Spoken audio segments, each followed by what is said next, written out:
How's everyone doing today? Listen, I want to welcome you to my channel. I am Michelle, and I really speak to that person just like me 10 years ago, coming into a new world where I had been raising children, homeschooling, married to a pastor, and just walked out into the business world and had no idea what I was doing. So I am going to be teaching you marketing terms and business terms as it relates to children and family and how you can understand it a little bit better, because for me, it took me forever to figure these terms out. So let's start. Okay, so marketing terms as it relates to children and family and grandchildren. All right, call to action. Let's talk about that term. Dinner time, wash your hands, come and eat. Call to action. You are calling them to act. So for example, in a business term, it would be order now, call now, hit like and subscribe, which is what I would love for you to do to this channel so you can get all the notifications and all the new videos that I post. All right, number 2, bounce rate.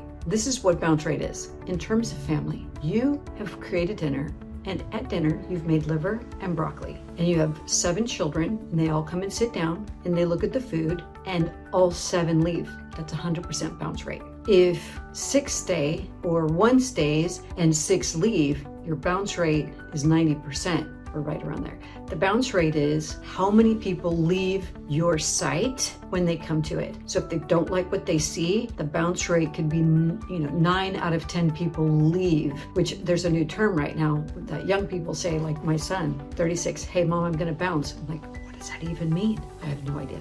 Bounce rate. In-store activation. This is what that means.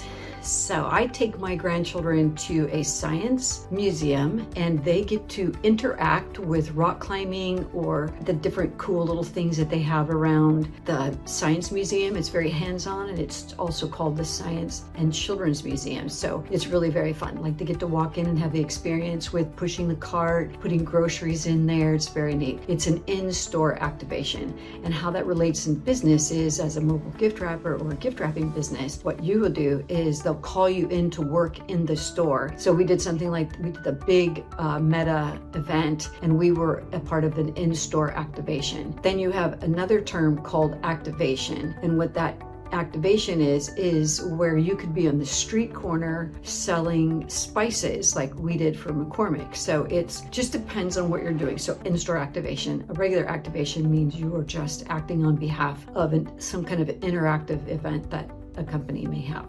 Okay, so next one, cost per acquisition. That means, or CPA, that's another term. Let me give you an example. I homeschooled my children, and they had to write a letter to their children as part of their yearly mission and vision statement. I made them do this every single year. So they had to write out their mission and their vision and what they wanted to do in life, whether they ever did that or not. Some of them actually have fulfilled their missions and dreams, but they had to write a letter to their child. So as a 12-year-old, they would write a letter. As a 13-year-old, as a 16-year-old, as a 17-year-old, they would write letters to their children. So the cost to do that was like $5. If you actually write the letter, you get $5, okay? So cost per acquisition, meaning getting them to write the letter, cost me $5. So what does it cost you to get a client? That's what cost per acquisition means. Now you have another one that's very similar. It's called cost per lead. That is, somebody puts their hand up and says, I'm interested in writing that letter, but they never write the letter, so they don't get the $5. So they're not quite an acquired client. A buyer persona or avatar, or ideal client avatar, or ICA. So you're going to hear that term a lot when you're in business. What does that even mean? So if I am in the blanket business and I have a child who happens to have a love language that is physical touch, then that blanket, he or she is a perfect market for that blanket business. So you want to find out who that perfect person is. So I actually have a picture of my potential client, what she looks like, what her age is, what kind of car she drives, things like that. So you want to make sure that you know who your avatar is. So when you hear that term, whatever your business is or whatever it is that you're selling, who is your perfect ideal client? That's what that means. KPI, or key performance indicator. What that means is this. Basically, you sprinkle fairy dust on your SEO, and that's your search engine optimization, which actually is part of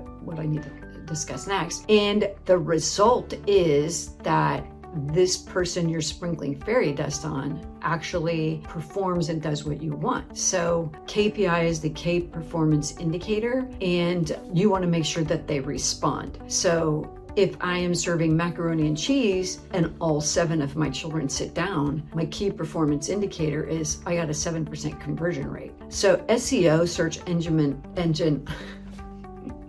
this is why I do these videos, because these kinds of mistakes show you I am real and I don't know what I'm doing, but I am doing it. So that's why I always tell you, just launch. Okay, once upon a time, an SEO wizard tried to outwit the Google dragon, and he did that by sprinkling fairy dust all around to try to get him in. So that's search engine optimization. You want to use a term that will draw in your ideal client avatar. So let's just say if it's a gift basket business, I want to put in key terms in my article or whatever it is that I'm trying to sell, and it's going to be a search engine optimization. So if somebody is looking for a gift basket or gourmet gift basket or an Orange County gift basket, they're going to type that term in. I want to make sure that I, on my end, actually have that term in my website or on my website. Okay, search engine optimization. All right, business to consumer,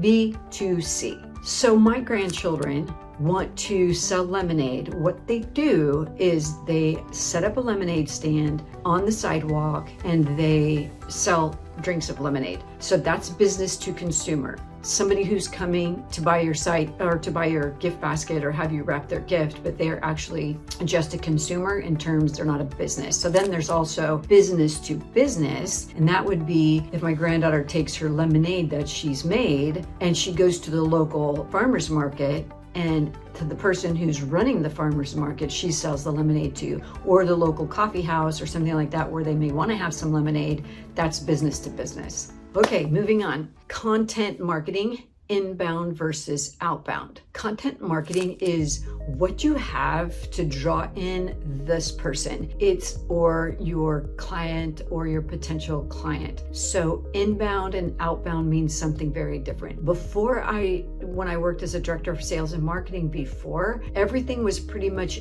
outbound marketing, meaning it went out. And then inbound is now really the way it's done. So you're drawing people into you. So how I determine this in terms of family is I have a bucket. Actually, my grandchildren liken me to Mary Poppins because I love to have fun with them.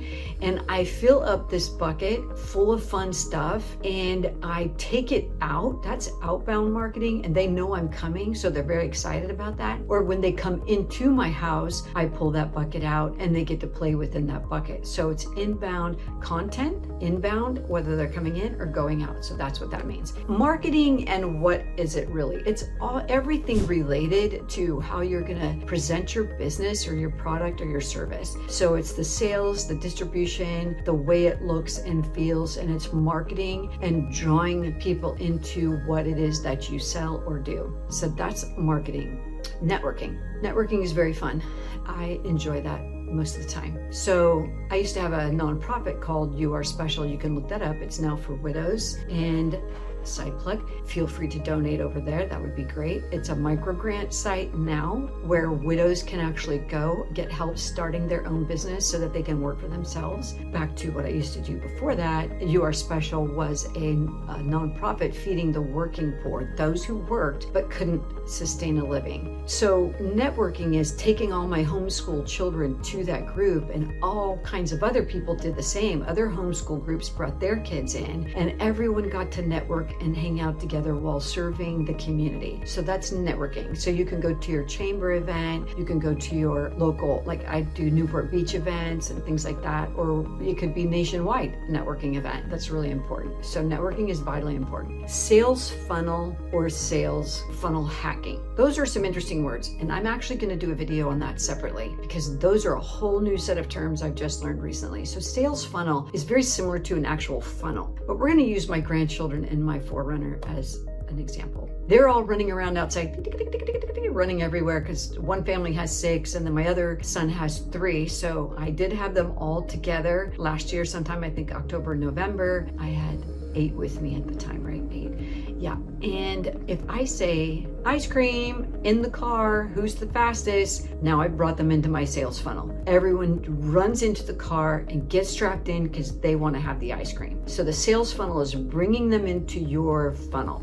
Funnel hacking is a little different. It's where you go to your competitor and you look at what they've been doing and you model it and you see how it works. Like you can see how they take their prospect, their lead through their process. So it's called funnel hacking. It's kind of like hacking their funnel. I have watched the way other parents get their kids into the car and it doesn't necessarily work for me. So I've created my own sales funnel and people probably funnel hack me. Okay, lead. Let me give you an example through family terms. I go to a pool and I have 3 grandchildren with me. And my first grandchild is not interested in the cold water. He puts his toe in the water, pulls his toe out, and sits next to me, doesn't jump in the water. I have another grandchild who goes into the water halfway, and then they wade around in the water, but they don't fully immerse themselves. And then I have another one that just jumps head in. So leads are people you want to take through that funnel that I talked about. And sometimes they're gradually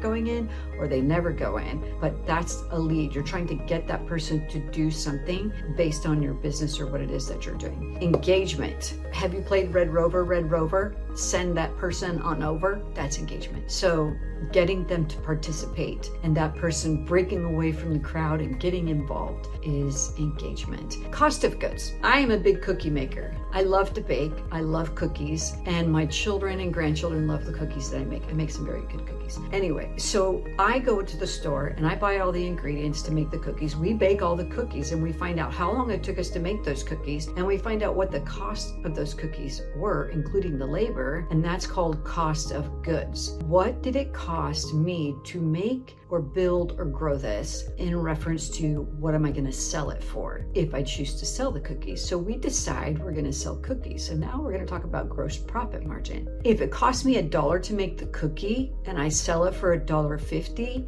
I've made 33% on that cookie, or 50 cents. And when I used to homeschool my children, I would make, one of them had a very difficult time with fractions, and I did too. So I created pies and used pie slices on how to reference fractions. So 33% is what you would make it on that. So that's the differences between everything that it costs to make that cookie and then the sale of the cookie and what you made. Burn rate. Burn rate is this: how fast you go through your money. It could be how fast they eat their ice cream. So what's the burn rate? How quick a business can go through their finances is called the burn rate. But I hope you've enjoyed this. It's a little easier to understand terms. Now you can look up these different terms. I'll give you a list here and you can go and look up these terms as well. Take care. Have a great rest of your day. As a matter of fact, my grandchildren are coming over right now. Bye.